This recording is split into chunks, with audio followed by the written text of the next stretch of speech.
Every time you smile, squint, or frown, your muscles contract. Over time, this can leave fine lines and wrinkles. Hi, I'm Meredith. I'm a nurse practitioner and medical director at AesthetiCare, a world's leading clinic. Today, we're going to talk about neuromodulators and how they work. What are neuromodulators? Neuromodulators are botulism toxin A combined with peptides and proteins to stop that acetylcholine reaction with the muscles. So over time, it stops that muscle movement, relaxing those fine lines and wrinkles and leaving a fresh, natural result. We commonly use neuromodulators for aesthetic purposes, most of the time in the glabella for these what we call 11s, forehead lines, fine lines, crow's feet around the mouth and around the mouth.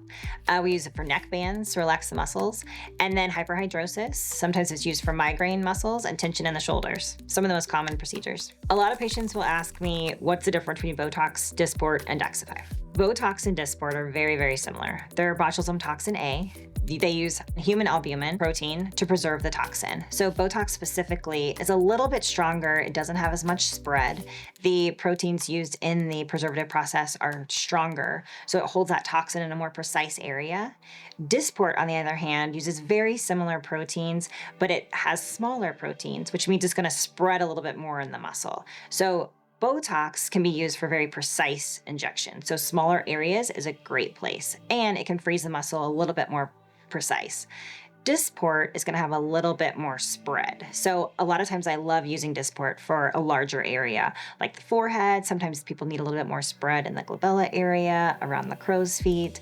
They can be interchangeable, but really, as far as choosing which one's best for you, it's the one that works best and the one that lasts the longest for you as a person. Daxxify is a little bit different. It was only FDA approved in 2022. It is a botulism toxin A as well. However, it's used peptides to preserve the protein. The thought process was the peptides are going to create a longevity with the botulism toxin protein in the skin. And what they found in some of the results, in about 55 to 60% of the population, it can last over the 3-month process. So 3 months to 6 months, you can get a little bit more longevity out of Daxxify.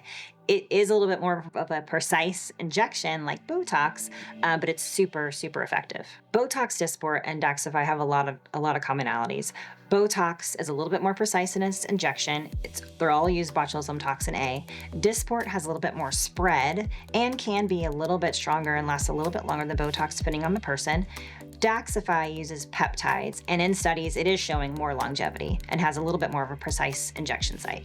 Choosing between the three options, it can be challenging. So there's no way of looking at you and telling you which one's going to be the best one for you. So it's really about trying it. It's how your body responds to it. It's how your metabolism breaks down either the proteins or the peptides. I always suggest to the client, the best one for you is the one that works for you. What kind of results you're trying to achieve, whether it's a little bit more of a softer movement or a little bit more of a stronger hold like Botox would give you.